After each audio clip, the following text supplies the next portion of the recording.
হেই everyone, so বছরের last দিনটা আমরা কিভাবে কাটালাম সেটা তোমাদের সাথে শেয়ার করতেই ভুলে গেছি। তার কারণ হলো আমার অর্ধেক ভিডিও সানির ফোনে ছিল আর ও আমাকে অনেক দিন ধরে পেন্ডিংয়ে রেখেছে। আর আমার ফোনেও স্টোরেজ ছিল না, সত্যি কথা বলতে আমি নিতে পারছিলাম না ভিডিওটা। তবে চলো, এই যে আমরা ফুল ফ্যামিলি মিলে একটা বাস করে নিয়েছি। আমাদের ফ্যামিলিটা এত বড় কি এটা একটা বাসেও হবে না। আমার যদি বাপের বাড়ির ফ্যামিলি থাকতো তাহলে আমাদের এর থেকে বড় বাসটা করতে হতো। আর এই যে বাসে উঠেই আমাদের মেন কাজ যেটা ডান্স, এটা ছাড়া তো কি কোনো প্রোগ্রামই আমাদের ফুলফিল হয় না। তো ডান্স স্টার্ট হয়ে গেল আমাদের অলরেডি। আর আমরা এত জোরে নেচেছি না গাইজ, ড্রাইভার কাকু বলছিল কি একটু আস্তে ডান্স করো, বাসটা নড়ছে। মানে এত আমরা এনার্জেটিক ডান্স করছিলাম বাসের মধ্যে। দেন এই যে দেখতে দেখতে পৌঁছে গেলাম, আমরা এসছি মাইথন ড্যামে। আর এইখানে সবাই মিলে ডিসাইড করছে কোন জায়গাতে আমাদের পিকনিকটা হবে, মানে কোন জায়গাতে আমরা সব অ্যারেঞ্জমেন্টগুলো করব। আর আমরা এই জায়গাতেই ছিলাম। অনেকে ওই পারেও পিকনিক করছিল, কিন্তু এই জায়গাটাতেই দেখলাম সব মেলাগুলো লেগেছে। তাই আমরা ভাবলাম ওইদিকে যদি ঘুরতেও, মানে ওইদিকে যদি পিকনিকটা হয় তাও আমাদের ঘুরতে এইদিকেই আসতে হবে। তাই আমরা এইদিকেই থাকাটা ফাইনাল করলাম।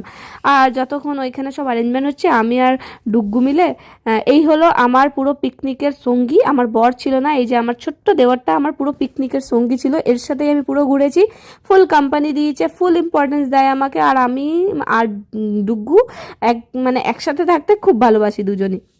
তবে এই যে মা এখানে স্পিকার বার করে দিয়েছে আর এইখানে সব তৈরি স্টার্ট হচ্ছে, মানে টিফিন হবে। ব্রেকফাস্ট হওয়ার আগে আমি, ঋতু আর ডুগ্গু একটু বাইরে মানে ঘুরতে বেরোলাম। আমার বর তো টু মাচ বিজি, কারণ পুরো পিকনিকের দায়িত্ব ওর মাথায় ছিল। ও ভালো করে ঘুরতেই পারছিল না, ফুল ফ্যামিলিকে একা নিয়ে এসছে। তার সাথে গুড্ডুও ছিল, কিন্তু গুড্ডু অলরেডি দুদিন মানে তার আগের দিনটা পিকনিক করছে, ও খুব টায়ার্ড আর ক্লান্ত হয়ে গেছিলো, তাই পুরো দিন বাসে শুধু ঘুমিয়েছে বাবু।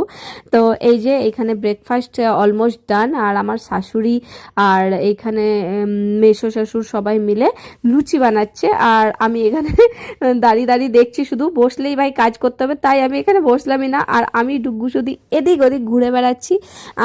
হালকা টুকটাক একটু শপিংও করে নিলাম আমরা। দেন এই যে আমাদের অলমোস্ট ব্রেকফাস্ট ডান হয়ে গেল।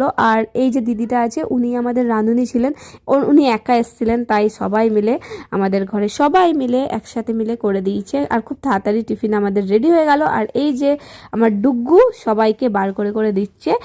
আর সত্যি আলুর দমটা এত টেস্টি হয়েছিল, খুব ভালো হয়েছিল। আর লুচি তো ভালোই লাগে আমার, তাই সবাই মিলে খেয়েছি। আর এখানে ডুগ্গু সবাইকে দিচ্ছে। আর সবার খুব খিদে পেয়েছিল, যেহেতু সকালে আমরা এখানে এসে এখন প্রায় 11টা বাজে, 11টার সময় আমরা ব্রেকফাস্ট করছি, যেহেতু আমাদের একটু দেরি হয়ে গেছে। আর ওই যে দিদিটা আছে, উনি একা হাতেই সব করছিল না, আমার শাশুড়িরা হেল্প করলো, কিন্তু এর পরের খাবারটাতে কি হবে জানি না। এবার সবাই ঘুরতে বেরোবে, উনি একা আদেও করতে পারবে কিনা। তবে বাবা